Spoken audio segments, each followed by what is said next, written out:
We are asked to graph the transformation of the inverse sine function shown here on the upper right.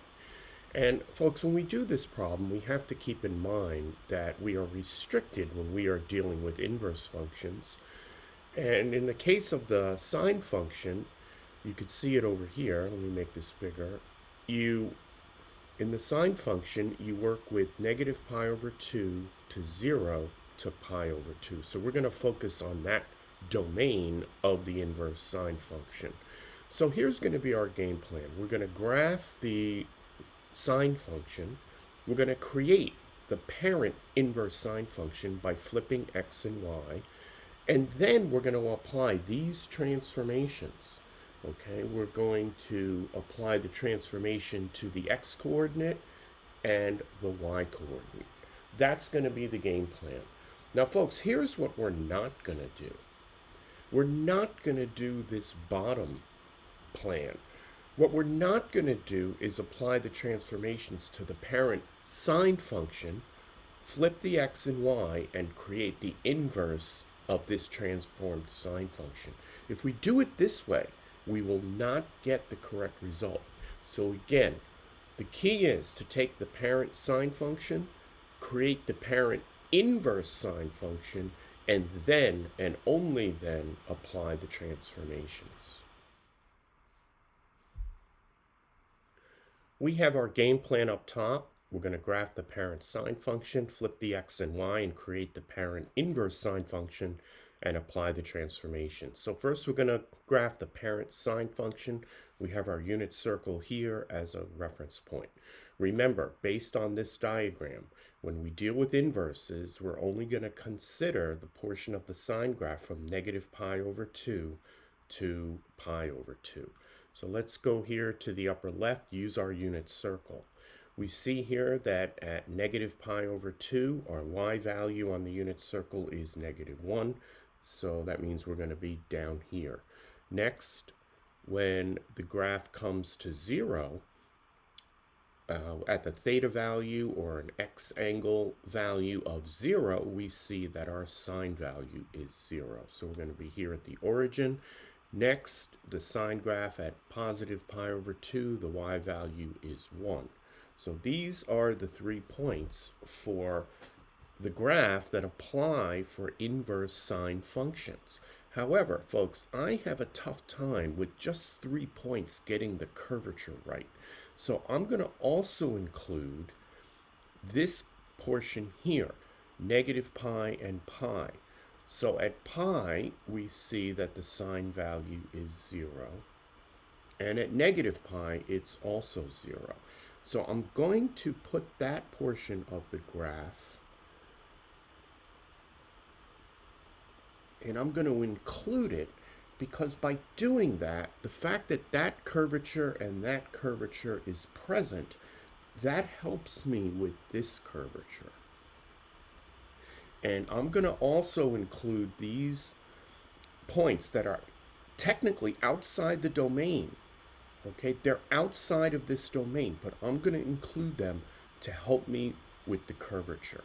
Okay, so next we're going to flip the x and y values of these points, including these outliers, these extra points, and we're going to flip the axes and we're going to go ahead and graph the parent function of the inverse sine graph. Next, we will endeavor to graph the parent function of the inverse sine function. So here we go. Here's the domain of the original sine function, negative pi over 2 comma negative 1. We flip the x and y, we got negative 1 comma negative pi over 2. The origin stays the same. This goes from pi over 2 comma 1 to 1 comma pi over 2. And folks, I'm also going to include these extra points. They are not part of the domain of the inverse sine function, but they're going to help me with the curvature of its graph. The other thing we did here is we flipped the axes. What used to be the y-axis here on the original sine function with negative 1 and positive 1 is now the x-axis, and similarly or conversely, what used to be the x-axis that had pi over 2 and pi is now the y-axis. So let's go ahead and graph these points now that the x and y have been flipped. First, we have -1 comma pi negative pi over 2. That would be there. Then we're at the origin 0, 0.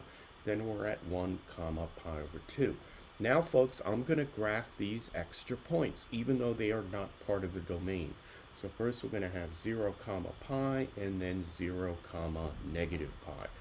So when I sketch the graph of the parent inverse sine function, I'm going to include that as red. This tells me that this curvature has to be concave down there, concave up there, and then in order to get to the red, it would have to be like that. So again, folks, this red and that red are not part of the parent function of the inverse sine graph. I include those to help me with that curvature. Okay, folks, next step is going to be to apply these transformations to the parent function of the inverse sine graph. The next part of our progression is to now take the parent function of the inverse sine function and apply these transformations. So I went ahead and expanded this out so you could see our transformations a little bit more clearly. There's a hidden 1 out front. This is the same thing as multiplying by 1/3 x and adding 0, and a positive pi over 2 here on the outside. So folks, this would be a vertical stretch factor of 1, vertical shift by pi over 2. In terms of horizontal, we take that 1/3 and we take the reciprocal of it, so it's a factor of 3, so it's going to be a horizontal stretch factor of 3, and there is no horizontal shift. Okay, in effect, we're going to take the x values. Here's the original domain point, -1 comma negative pi over 2. That's on the parent function of the inverse sine graph. We're going to take that original x value, divide by the coefficient with the x. So dividing by 1/3 is the same thing as multiplying by 3, and then we're going to add 0. That results in a domain point of -3 comma 0. If we apply the same transformations to this point, 0, 0, we're going to get 0 comma pi over 2. Apply it to this point, 1 comma pi over 2, we're going to get 3 comma pi. And then when we apply the transformations to our extra points, we're going to get these coordinates here. So let's come back and redraw our axis to scale, and we will graph our final answer of this transformed inverse trigonometric function. Okay, we now are going to plot our final points. These are the points in the domain. -3 comma 0 is plotted here. 0 comma pi over 2, and then 3 comma pi. Again, how do you orient your curve? It's a little bit of guesswork. What helps me is to plot these extra points. So we're going to have 0 comma 3 pi over 2 here, and 0 comma negative pi over 2 here. Now when we draw our graph, this first part is going to be red. It is not part of the domain, but it helps me with the curvature of the subsequent portion of the graph. So now I know that it's going to have a concave down attitude in that region, and this has to be a concave up attitude. Okay, so our final portion of the graph is what you see in black. The red portion was done just to help me with the curvature.